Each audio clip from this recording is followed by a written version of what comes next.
BXB. It's in the game. Okay, so this is Rimworld, and I ranted about this quite lengthily and declared my undying love for this game on the BXB Bits and Pieces podcast that you may have listened to, Bits and Bobs podcast. And I got some good feedback on that. People seem to enjoy my stories of the crazy antics of my colonists, and so I was going to write a proper review, and then I started to think that it might actually be more interesting to just kind of do a let's play of sorts. Now, I've never done a let's play before. This is all new to me, and if you've seen this by now, it means I watched this back afterwards and decided it wasn't completely terrible, but possibly it will be. So we'll see if this video I'm making ever makes the light of day. But there was two things I wanted to do from this really. One was try and create a new colony that could be that could generate more kind of interesting stories that people would enjoy listening to. So as you'll see, I rolled into a character who's quite interesting. But also I wanted to kind of potentially work this as a sort of beginner's guide to Rimworld. I mean, I certainly can't claim to be an expert yet, but I definitely got the hang of most of the systems, and because it's a game as sort of, with such complexity to it, there is a real steep learning curve to all this. So it's a good opportunity to try and lead people in more gradually. I always feel a bit worried when I recommend games very highly that people are then going to go away and buy them and discover they're just too complicated and you can't play them. So this is a chance to try and help people out with that as well. So let's see how it all goes. This is the scenario I've chosen. You can have all sorts of setups at the start, but the one I've gone for here is I've got one colonist to start with. He's this rich playboy who's always dreamed of adventure, and now finally he's out in the real world. Says you've left the neuro simulations and free orgies apparently, and so now you're off onto the planet to discover how you get on in the real world. So let's kick things off, and here he comes. And there he is. Right, I'll just pause it now so we can have a look at him properly. This is the colonist I've put together. This is my entity in the game, and let's look at his character. And hopefully you can already see the direction I'm hoping to sort of take this colony in, because my starting colonist is a psychopath. No empathy, suffering of others doesn't bother him at all. He doesn't mind if others are butchered, left unburied, imprisoned or sold to slavery, unless it affects him. He also feels no mood boost from socialising. So good that he's on his own right now. And secondly, too smart, which means he goes mad more easily, but also gains XP much more quickly. So that's great. But let's see what sort of life he's had. As a child, Manic had a talent for playing musical instruments and singing. He was given expert training and loved to perform in recitals and concerts. Through the lavish praise he received made him a little self-obsessed. So he gets a social debuff and artistic buff. There's bad things coming then, because the next one disables his ability to do art. Early in his adulthood, decided to leave the oppressive dictatorship where he lived. His defection was not well received and agents were sent out after him. He spent years on the run, treating his own wounds. The ordeal made him bitter and untrusting. Yep, this seems like a good starting character for my new colony. So here he takes a social debuff and he gets better at shooting and medicine. Well, shooting and medicine are important skills for a colonist, especially living on his own in a strange new world. So that's a decent set of stats. I'm not too sad about that. Right, that's okay. And the psychopath tendencies could be fun. We've got a dog. We have a pet dog. Pet dog is fine. Pet dog's untrained. Bonded with me. Okay. I shall look into that in more detail later. But first we need to get our colony started. Now, let's get down to some tutorializing. There are two very big mistakes that new players tend to make. Well, not very big, but certainly mistakes. One is the game will always start you in the middle of your map. This is the area around me. Look at all this, isn't it wonderful? Hooray. Most people will immediately start building their colony where they land, which in this instance possibly isn't the best idea. I mean, if you look at like where raids are likely to come from, raids are going to come down there, raids could come down there. So you've got two routes in, there's lots of natural cover for them. I quite like the idea of settling in here, because then we know anything that comes at us is coming through this choke point. There's like a natural little kind of harbour here in the mountains. I'll carry on looking just quickly, check there's nowhere better. It's dangerous to be too close to the edge because that's where things enter the map from, so you can get blindsided if you go too near the edge. But certainly the exact middle is not necessarily where you want to be.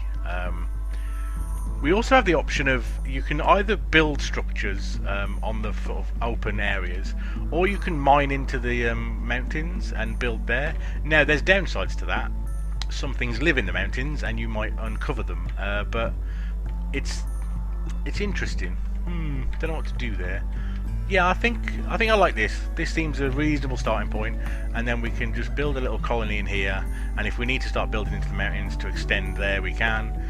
In particular, we've got a nice little sheltered area here, which people would have to come all over. Yeah, this seems good. So let's look what equipment arrived with us. Oh, wow! I didn't know you got that to start with. This is one of the best weapons in the game, and it just starts you with it, because I guess you're on your own, so it knows if you get raided early, you can get murdered. So, yeah, we'll definitely be having that. Also, is my guy actually naked? No, he's wearing a pair of pants. Well, that's good. He is wearing trousers, at least. Right then. Got a load of silver, got some wood, loads of food, some gold. Well, why you want gold, God knows. And 40 Glitter World medicine. So, medicine comes in 3 flavours in this game. Herbal medicine, which is just like, you know, leaves and roots and bark bundled together. Then there's proper med kits, which are just called medicine. And then there's Glitter World medicine, which is medicine from like the big city worlds that are out there in the universe. And it's the best medicine you can lay hands on. Very rare actually that you get more than 3 or 4 into your stockpile at a time, so that's really good to have. I want to make sure I don't dwindle that away too much, because that seems like a good advantage. Right then, let's start by equip that. We'll run some time, let him just go and grab it. Right, what do I want to do? Let's start up, let's get set up now. So the first thing we want to do is we want to have a stockpile near the colony, so that we're not having to ferry all the way out here to grab all this stuff. So I'm going to architect zone. This is where you set all your zones for things. The zoning system in this game is very powerful, and I think it's probably one of the tools that people use the least from what I've seen of other playthroughs, because essentially between the work priorities tab, which we'll cover in a minute, and these zones, you have a really strong level of control over how the colonist AI will behave. Oh, what are these? These are pine trees. I've never seen these before. These are all new trees. Oh, actually, before I start building, sorry, this is probably a boring start to a video, but let's also look to see if we have any animals around. This, when I landed here, it said this was tundra. Oh, look, we've got caribou. They look badass. I don't want to mess with them. All right. I bet they're good for meat though. And there's a little snow hare. Yeah, right, there's some life around. Enough that we can go hunting when we get desperate, which will inevitably happen. Unless raiders turn up and we just start eating them, which we might do. Right, architect zone, stockpile zone. We're going to just, initially we're just going to set up a little zone over here. Which will just hold basically everything we need. So storage, allow all, and it's probably good for now. All these things start off as forbidden, so colonists aren't allowed to interact with them, so I just have to quickly unforbid everything. There we go. Oh my word, loads of steel as well. Fabulous. This is a, I suppose you are only on your own, but this seems a generous start. For people who have played the game before and are interested, I am playing on kind of classic Cassandra storyteller mode, and I'm playing on the sort of the one just above base builder, the one where it's like, you know, I'm going to be gentle on you, because I didn't want the videos to just be like, watch my colony get wiped in 10 minutes, which can happen on the higher difficulty levels. I mean, sometimes you just get a bad run. I also haven't put Iron Man on, because even though the menu says, oh, Iron Man's the way this game's meant to be played, no it isn't. Like, don't listen to that. When you're, especially if you're a new starter, don't turn Iron Man on. This game can be mercilessly unfair sometimes, and often when does that to you, it's funny. But if you're sitting watching 7 or 8 hours of gameplay completely tanked because giant spiders have tunneled up into the middle of your colony or something, that's pretty upsetting, and I wouldn't recommend it as someone's first experience with the game. Right, while he's shifting all that, let's get to work on laying down some structures. We've got wood. We have some wood, but not very much. We can always chop more. Yeah, right. So the other mistake that people make when they first start out, I think, is they tend to over prioritize building the stuff they kind of want. They they want to build a nice bedroom for themselves, and bedrooms are great, but kitchens are better. Kitchens are far more important. In the early game, you need to work out how you're doing your food chain, and that means getting agriculture and kitchen sorted.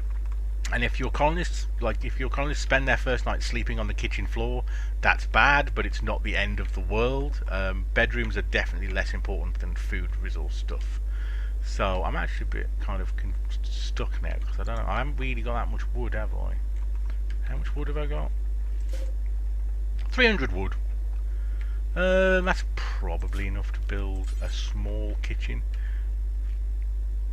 Well, I don't want the kitchen. The thing is, you want the kitchen. Basically, you want the kitchen where you're gonna have the freezer. I'm gonna tunnel in here and have a freezer. I think I like freezers inside mountains. I think it gives you nice strong walls that can't burn down or anything. So yeah, let's just build a kitchen out like this.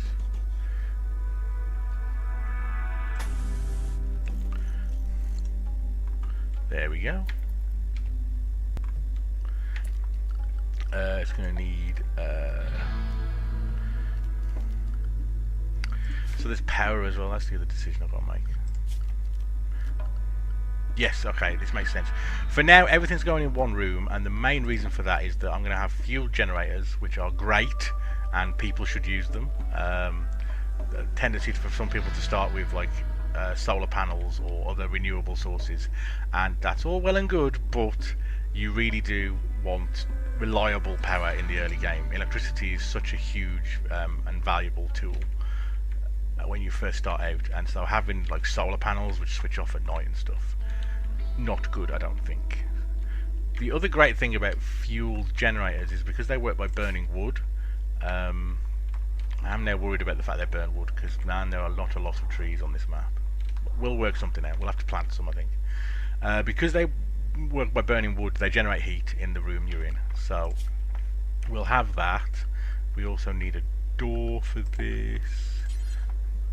Put the door just on the side there, and it's going to obviously need a. Do we not start out knowing how to cook? Oh, we do. Yes, electric stove. I'm blind, absolutely blind. I have the stove there. Stove there seems better. It's slightly wasteful on steel, because I'm going to have to now run an electrical cable to it, but it'll be alright. Be alright.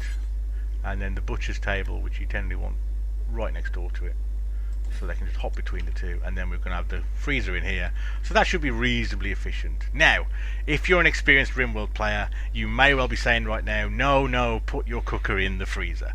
And yes, you can do that. It's very, very efficient. Most efficient is to put the cooker in the freezer and then just have the people drop the meals as they cook them, so they immediately freeze inside the freezer. And it's okay, because you just dress your chef up in warm clothes and they don't get hypothermia, and they're fine.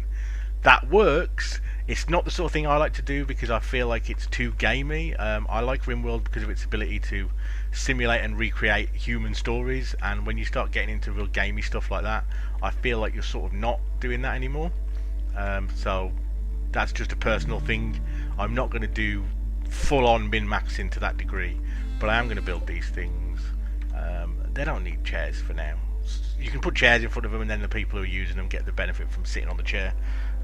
But as of right now, it should be fine. And while I'm here, I might as well set up a bed as well in there, and then I should be all set.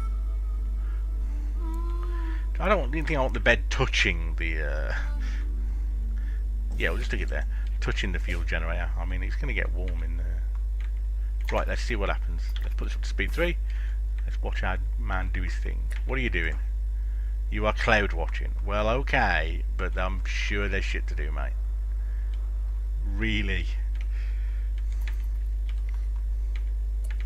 That wood's not forbidden or nothing, right? No, he's just being a lazy twat. Alright, let's sort the dog out while we're here.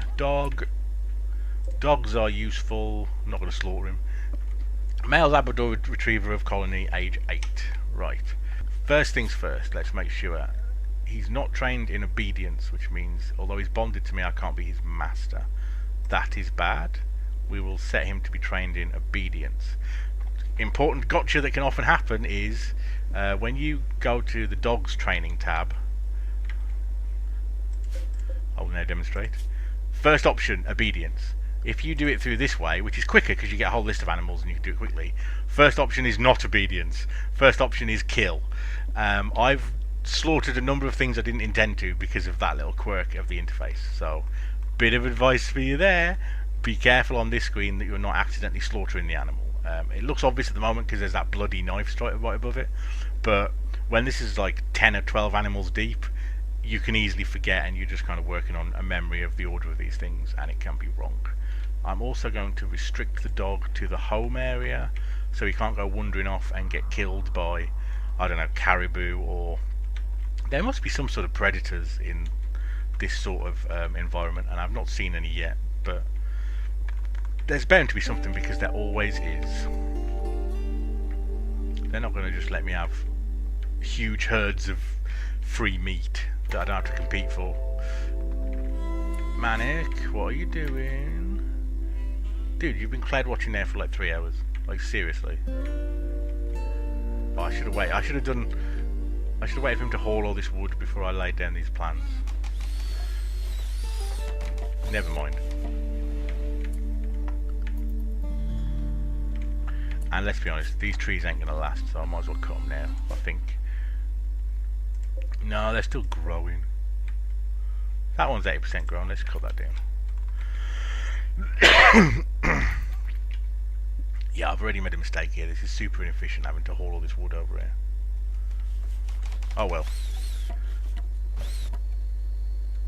Just try and get the room built so that we've got an indoors to be in before night time, because it looks like it's going to get cold out here and I don't want you to get hypothermia. Or just sleep there. Sleep there's good. Alright, we're going to keep an eye on this. Yeah, it's dropping, temperature's going down. If you look here, you can see the temperature. And it's currently 8 degrees and he's asleep. And he is, let's remember, no, he's not quite naked, he's wearing a pair of trousers. But still, not exactly clothed. And it's now 4 AM, 5 AM time here. Alright, he has survived the night without dying of hypothermia. This is good. Or without developing hypothermia at any rate. Also, you can now look at his mood thing. I talked about this on the podcast, but here is an illustration of all the mood debuffs you get. So because he slept outdoors, on the ground, and in the cold, he gets all these minuses. That's minus 12, which makes him sadder than if a friend dies, actually. He's urgently hungry, feels terrible, he's cold, he's in pain, but he's optimistic and he has very low expectations for the future. So he works out to be in a pretty good place mood-wise. But that doesn't last, because as soon as you lose that new colony hope buff, you can end up with colonists very miserable very quickly. Even psychopathic little monsters like this guy. So let's just, I have nothing to add here, we're just watching him slowly build with all the wood so far away. What was I going to do? I'd have had to wait for him to haul it all the way over there anyway. I've just split the difference, haven't I? Like, it would have been trip there, trip there, trip there, trip there, and then trip there, trip there, trip there, trip there. So, we'd have been the same length of time, probably. Who knows? But we have a bed. We have indoors. Not roofed, though. Are we going to roof this? Right, let's go into... I was hoping I wouldn't have to go into more advanced shit so early on, but... Yeah, look, there's supposed to be a roof on this. Why are you not building a roof on this? There's no reason why this doesn't have a roof.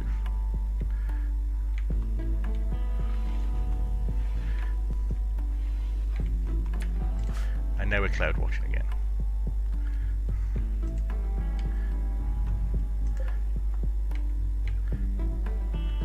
Does he not have any components at all? Did he not come with any components? Alright, I now understand why some of this isn't working. Right. So, you need components for some devices. This requires 2 components. Fortunately, these planets, for no good reason, have compacted machinery buried in the walls sometimes. So I can mine that out, and that will be components that I can then use. No, dude, sorry. Cloud watch time is over. Smash up mountain time is now. Get in there. There we go.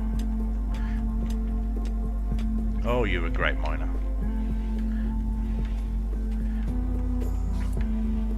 Where did you get components from suddenly? Are there components? There are components. I'm just stupid. He had components all along. Right, fine. He was just being a lazy fuck. And now that we've got power, or we're about to have power anyway. So the power system's just basically the electrical lines from SimCity. I've done that so that I've got this point here that I can then connect a cooler to, depending on what I do next. Like in the long run, you're kind of better off doing full conduits rather than taking everything just to the limit, because sooner or later you're gonna have to build them out anyway. And eventually you can get like redundancy in there where you make like a grid, and then if there's a break at any point, it's not the end of the world, because you've still got a full circuit. And finally he has a bed. We're still unroofed though, right? I don't understand why we're unroofed. I'm hoping it will just happen at some point. Sleeping, dog sleeping. Oh, we should get the dog indoors. Are you? I wonder if you're too big. Is there any way to know? Basically, I'm trying to find out if this dog can sleep in a just a normal animal box, or if he needs to have a proper animal bed. I suppose I'll just build one and find out. I mean, at the end of the day, it's only 35 wood, and then I'll get like 20 odd when I smash it up if it's no good. Alright, we'll try it.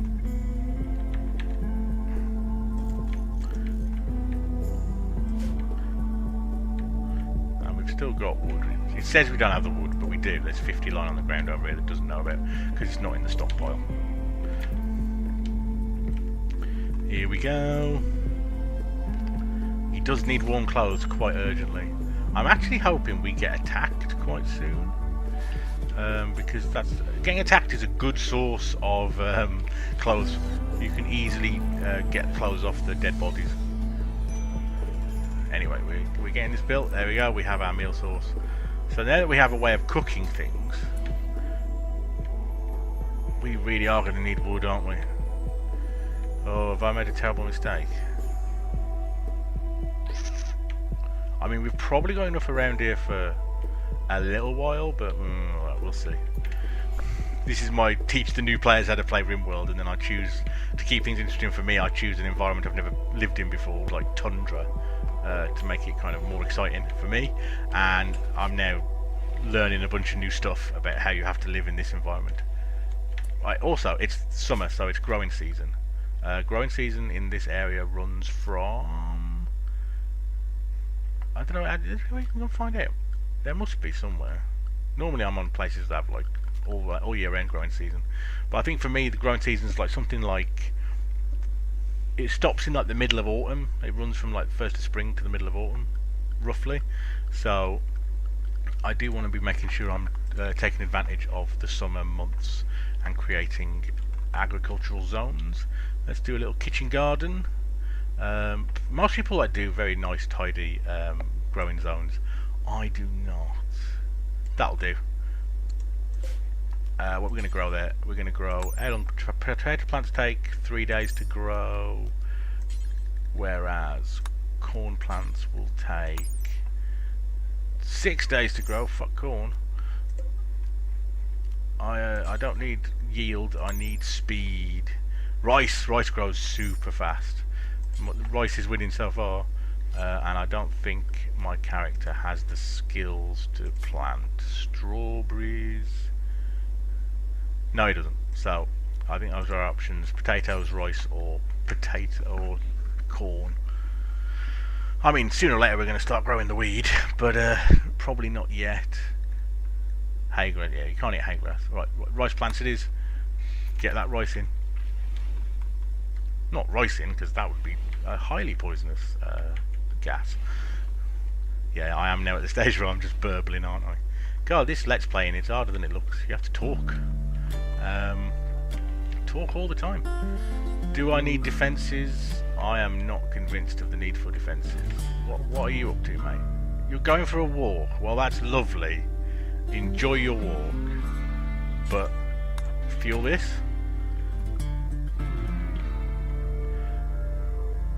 It may be time to sort out proper priorities, even though I've only got one colonist. I mean, fair, right now, like, just ordering him about is fine. Yes, a roof. Finer fuckingly. It's almost like we're not going to horribly die. Look, the generator also provides a little bit of light. See, this is efficient. I mean, it's miserable, but it's efficient. Get rid of this tab so we can see. If you look down here, you can see how lit the place is. So we're lit, and then it gets dark over here. Again, I don't want to light it by burning wood. I guess we can have a standing lamp in there. That seems reasonable. Probably wants to be over here. Yeah, I don't like that. That feels ugly, but we'll do it.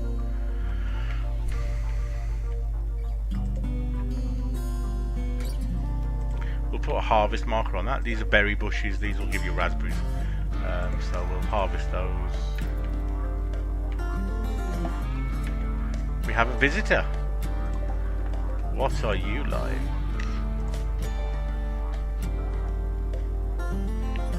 Anything for sale? Yes, things for sale. She's selling stuff. She also has very warm looking clothes. I am so tempted to murder you for your clothes.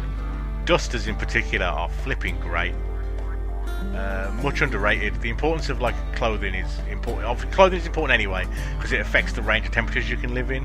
But dusters are one of the few items of clothing that give you tremendous resistance from the cold, and they protect you from the heat as well. So, in fact, that's an insane level of insulation that this produces.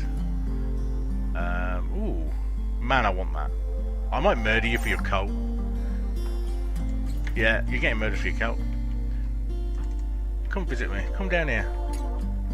Come on. Come away from all that badness out there. Yeah.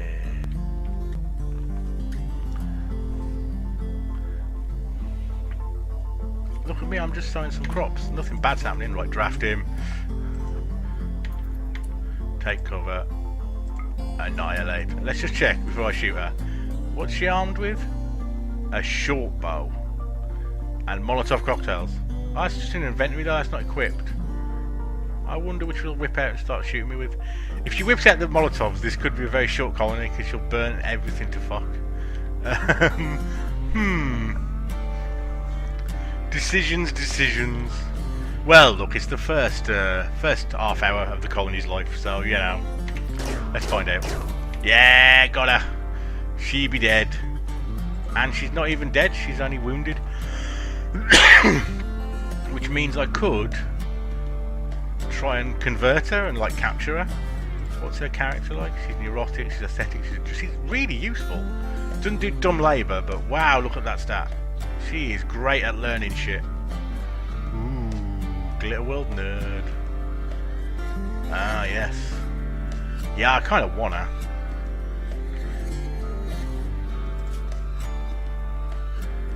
She doesn't think much of me.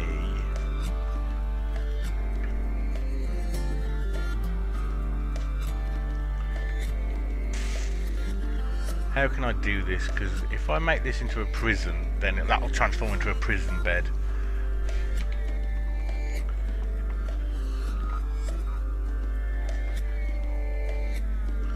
Let's have a quick think. Yeah, if I just...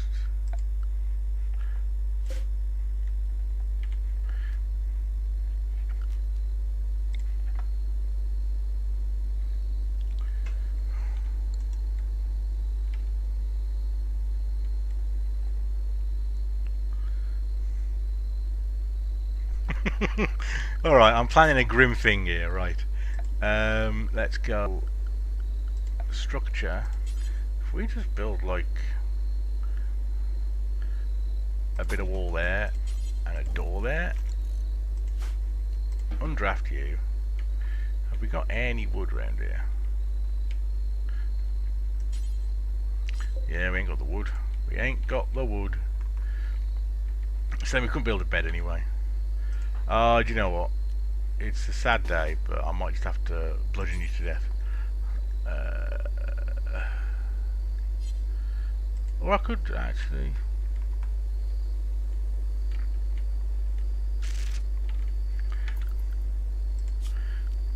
Alright, instead... Sorry, this is surely the worst content anyone's ever produced to watch of a video game. I'm going to create a sleeping spot on the ground there. I'm going to make it a medical sleeping spot on the hard stone, just so that I can rescue her into it.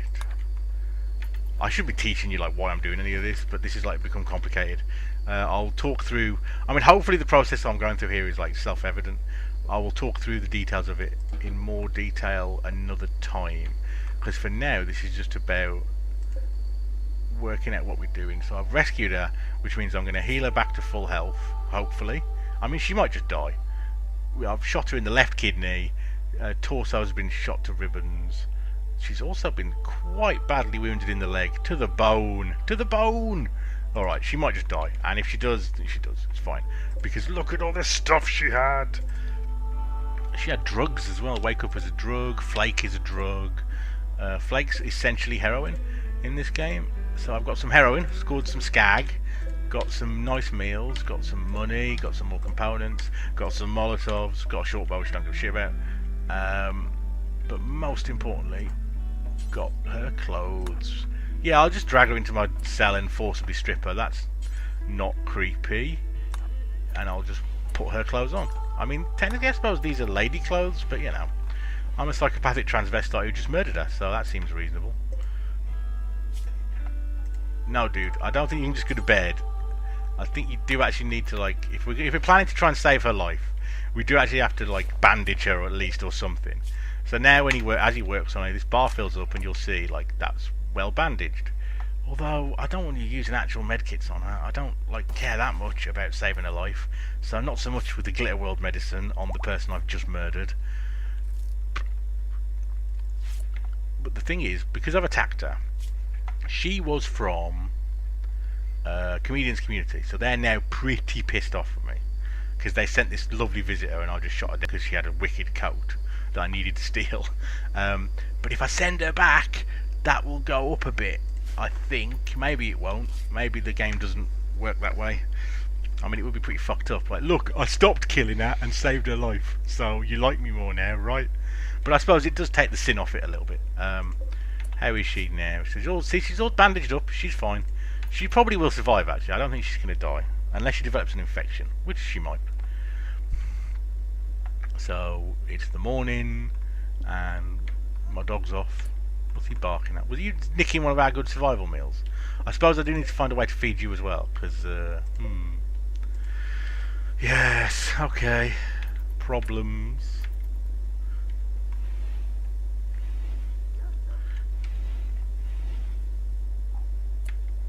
Yeah, he whips out his wicked little lavish meal. Good grief, lavish meal.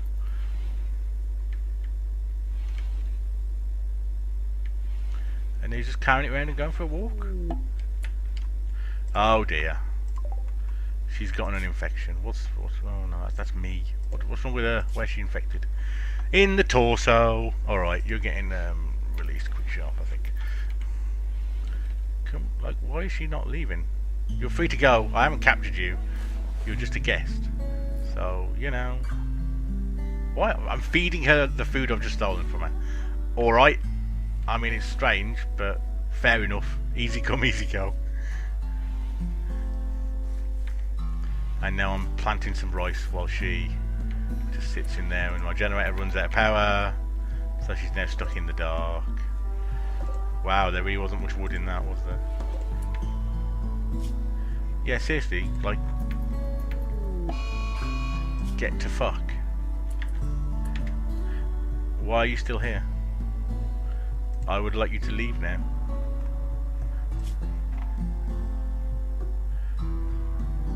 She's not in a good place. She's feeling good, but she's in an ugly environment. She's been humiliated naked and she's sleeping on the ground. So, you know, not great for her. Oh, a snow hare has gone mad. Let's see if I can see it coming in. There it is. It's gone crazy. It's coming to get me. Alright. You bring it on, little snow hare. You bring it on. I reckon it'll be alright. Alright, he's now within eye shot of me, so... Draft me again, which means I go into like combat mode. And as soon as this enters my line of sight, we'll just zap it. Don't miss. Oh, you fucked up bad. There we go. He be dead.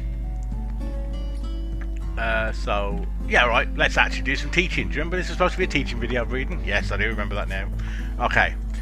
What we're going to do is, this is how, at the start of the game, you set up doing things with animals. So everything on the furniture operates via these bills. And now we're going to add a bill to the wooden butcher table that will give us instructions for what to do with this table. And we're going to say butcher creature. And basically the setting you have on this is always do forever. Because any animals that you bring into your stockpile that are dead, any dead corpses, surely you want to make them into meat. There's no other reason to have them in your stockpile. So you just set that up, and now he will at some point chop this up. Yeah, he takes it in here and he'll chop it up and he will get hare meat from it. And also you will get some of the pelt from it, which you can then use to make clothes later on. So there you are, we've dropped some snow hare leather. That's very useful. And he's going to take it over to the stockpile, which is no much use. I don't think the dog slept in this, so I think this is no good. But we will keep trying. You can clean up her blood if you want. Why are you not leaving? I don't want you here. You are super annoying. You're gonna flipping die. So what I was thinking when I put these in was I was trying to make a really tiny prison cell in here that I could just chuck her in. But fine, we ended up rescuing her, and so I really wish she'd leave, because if she dies... well, actually, no, I won't get a mood debuff, will I? Thanks to the magic of my psychopathic tendencies, I won't get a mood debuff, so whatever. Do what you want, bitch. You can lie there and die if you want. So... really do need some wood, though. Dude, the planting of the crops is cool and everything. Takes you forever. It's because he's got low growing stat. A lot of the time what the stat means is how quickly this bar fills when he does a job. And it looks like it's filling quickly, but trust me, what you want is a colonist who goes dump dump dump dump dump dump dump, not So now what's he up to? Still silent. I don't care anymore. Cut this. We need wood. I want my generator back up and running. Dude, seriously? I got like... Alright, no. We will not be building shit with that wood. We will be refueling this generator.